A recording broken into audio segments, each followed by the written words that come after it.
Hello friends, time pass नहीं के YouTube channel में आप लोगों का स्वागत है। तो चलिए देखते हैं आज आप लोग सामान्य हिंदी का पार्ट 2। इससे पहले मैंने पार्ट 1 को पढ़ाया था आप लोगों को। यकीन मानिए कि वो सारे क्वेश्चन सिलेक्टेड थे और प्रीवियस एग्जाम में पूछे गए थे। ठीक है, और मैं आज पार्ट 2 पढ़ा रहा हूँ।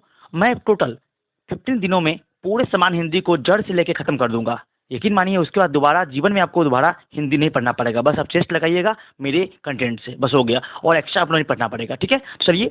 और संपूर्ण हिंदी को पढ़ने के लिए आप मेरे प्ले लिस्ट को चेक कर लीजिए। मैंने उसमें बहुत डीपली से पढ़ाया हूँ पूरे सामान्य हिंदी को। ठीक है, तो चलिए देखते हैं। तो चलिए क्या देखते हैं सामान्य हिंदी के महत्वपूर्ण प्रश्न डे 2।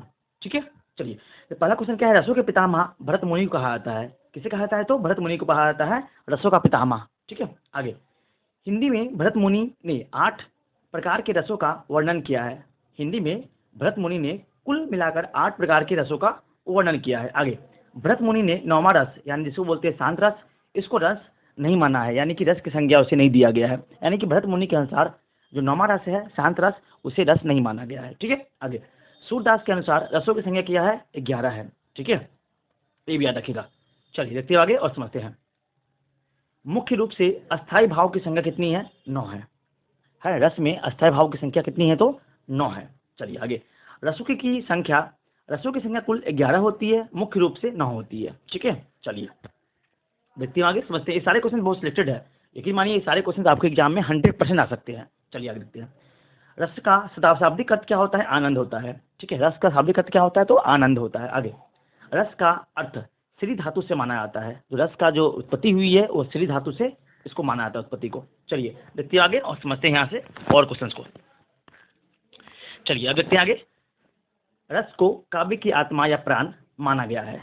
किसे माना गया है? काव्य की आत्मा और प्राण, तो बना गया है रस को ही माना गया है। ये भी याद रखिएगा। आगे। रस की उत्पत्ति को सबसे पहले परिभाषित करने का श्रेय भरत मुनि को जाता है। यानी कि रस की जो परिभाषा सबसे पहले दिया था वो किसने दिया था? तो ये भरत मुनि ने ही दिया था। ठीक है, चलिए अब समझते हैं आगे और देखते हैं। आलंबन और उद्दीपन विभाव के ही भाग है। जो आलंबन होते हैं और उद्दीपन होते हैं वो क्या है? विभाव के एक प्रकार है, एक भाग है। ठीक है, आगे। रस और उसके अस्थायी भाव। अब समझते हैं रस, विभिन्न प्रकार के रस और उसका अस्थायी भाव क्या है उसे समझते हैं अच्छे से। ठीक है, ये देखिएगा एग्जाम में सीधा ये पूछा जाता है। ठीक है, कि श्रृंगार रस का अस्थायी भाव क्या है, हास्य रस का क्या है, करुण रस का क्या है। ठीक है, ऐसे ही वीर रस का क्या है, बहुत सारा होता है। शांत रस का क्या है, भक्ति रस का क्या है, तो सबको देखते हैं।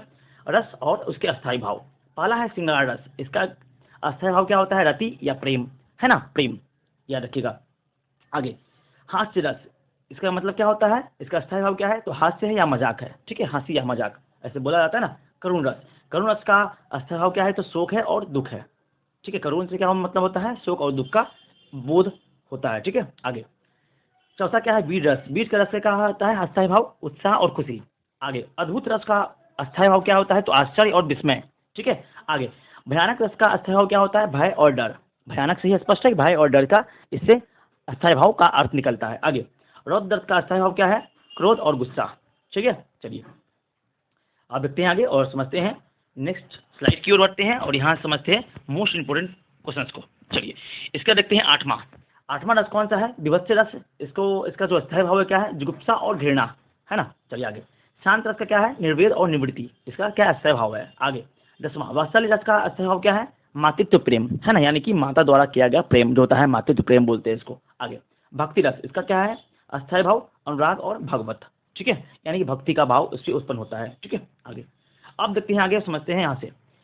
समास के कुल 6 भेद होते हैं। ठीक है, ये याद रखिएगा। और होते हैं क्या?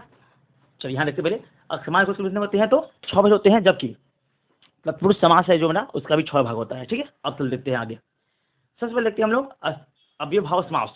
जो अव्ययभाव समास होता है उसका ट्रिक क्या होता है? इसमें पहला पद क्या होता है? उपसर्ग होता है। बस आपको ये याद रखना है कि कोई भी संख्या देखना, मतलब कोई भी आपको शब्द देखना है और उसका पहला लेटर देखना है कि क्या है।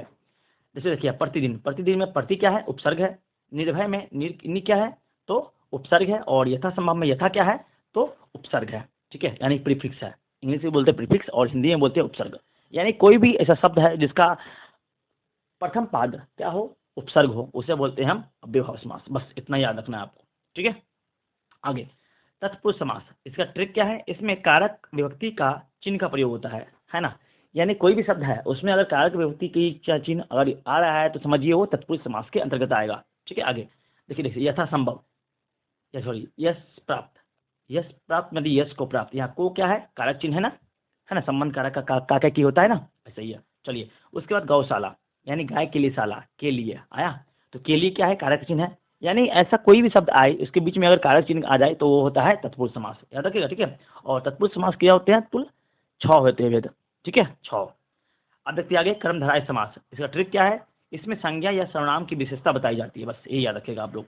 कर्मधारय में क्या होता है, किसी भी संज्ञा या सर्वनाम की क्या होती है, विशेषता बताई जाती है। देखिए नीलकमल क्या है, नीलकमल, तो कमल कैसा है, नीला है, या किसकी विशेषता बताई गई, कमल की विशेषता बताई गई, और कमल क्या होता है, संज्ञा होता है। चलिए आगे महाराजा, महान है जो राजा, यहाँ किसकी विशेषता हो रही है, राजा की विशेषता बताई जा रही है, राजा क्या होता है, तो संज्ञा होता है कि नहीं। तो चलिए यानी कोई भी संज्ञा सर्वनाम की विशेषता बताई जाए तो वो क्या होता है, तो कर्मधारय समास होता है, ठीक है। चलिए अब देखते हैं आगे और समझते हैं यहाँ से इंपोर्टेंट क्वेश्चन को आगे। देखिए इसके बाद क्या है, द्विगु समास, इसका ट्रिक क्या होता है, इसमें पहला पद क्या होता है, संख्यावाचक, बस हो गया, द्विगु आ जाएगा तो संख्यावाचक, संख्यावाचक कोई भी पद होगा। जैसे देखिए नवग्रह, नव क्या मतलब क्या हो, 9, पंचमणि, पंच मतलब क्या, पंच का मतलब क्या होता है 5, सप्तऋषि है ना, सप्त का मतलब क्या होता है 7। तो जितने भी संख्यावाचक वाले शब्द होते हैं वो सभी होते हैं कौन सा, द्विगु समास के अंतर्गत आते हैं, ठीक है। आगे अब आता है द्वंद्व समास, इसका ट्रिक क्या है, इसमें दोनों पद प्रधान होते हैं तथा विपरीत होते हैं, और ये जो चिन्ह का प्रयोग होता है ये भी याद रखिएगा, समझिए इसको अच्छे से। जो द्वंद्व समास होते हैं मेरा, द्वंद्व समास, इसमें दोनों पद क्या होते हैं, प्रधान होते हैं, विपरीत होते हैं, और ये जो चिन्ह का प्रयोग होता है इसमें। देखिए जैसे दिन और रात, दिन और रात के बीच योजक चिन्ह का प्रयोग है और उल्टा भी है। जैसे माता पिता, माता पिता के बीच में क्या है, योजक चिन्ह का प्रयोग किया हुआ है और ये उल्टा भी है, माता का उल्टा पिता होता है कि नहीं, ऐसे ही। जैसे पाप और पुण्य, पाप पुण्य के बीच में योजक चिन्ह है, योजक चिन्ह ये होता है, ये देखिए लंबा जो बीच में दिया हुआ है पाप पुण्य के बीच में, ये योजक चिन्ह है, और ये पाप का उल्टा क्या होता है, पुण्य होता है, ठीक है। तो इस तरह से हम बचान लेंगे है ना द्वंद्व समास को। चलिए देखते हैं अब लास्ट समास को, बहुव्रीहि समास को समझते हैं। अब देखते हैं बहुव्रीहि समास, इसका ट्रिक क्या होता है, इसमें समास में से जो सभी भी शब्द होते हैं उसका तीसरा अर्थ निकलता है। देखिए जैसे हम बोलते हैं क्या, दशानन, दशानन किसको बोलते हैं, तो रावण को बोलते हैं ना, एक तीसरा अर्थ निकला ना, यानी इससे अर्थ नहीं निकले, इससे अलग निकले। जैसे लंबोदर, लंबोदर हम किससे बोलते हैं, लंबोदर हम गणेश जी को बोलते हैं ना, जिसका उधर लंबा हो, यानी गणेश जी बोलते हैं ना। जैसे बिना पानी, बिना को कौन धारण किया जाता है ना, यानी जिसके हाथ में बिना होता है तो माँ सरस्वती के हाथ में होता है ना, इसीलिए बिना पानी किसे कहते हैं, सरस्वती जी को बोलते हैं। श्वेतांबर, श्वेत वस्त्र को धारण करने वाले को बोलते हैं श्वेतांबर, कौन धारण करती है, तो माँ सरस्वती धारण करती है, तो श्वेतांबर मतलब क्या होता है, सरस्वती। यानी कि कोई तीसरा अर्थ निकले तो होता है क्या, बहुव्रीहि समास, ये याद रखेगा है ना। जब कर्मधारय समास हो और बहुव्रीहि समास हो तो आपको बहुव्रीहि समास को ही प्राथमिकता देना है, ठीक है, अगर ऑप्शन में आ जाएगा तो, ठीक है। तो चलिए आज वीडियो को यहीं समाप्त करते हैं। पार्ट 3 के लिए आप मेरे चैनल को सब्सक्राइब कर लीजिए, शेयर कीजिए और लाइक कीजिए। तब तक के लिए थैंक यू, और ऐसे कंटेंट के लिए हमसे जुड़ जाइए, और संपूर्ण हिंदी, संपूर्ण जीके जीएस और संपूर्ण करंट अफेयर पढ़ने के लिए आप मेरे चैनल को विजिट कीजिए। तब तक के लिए थैंक यू, जय हिंद।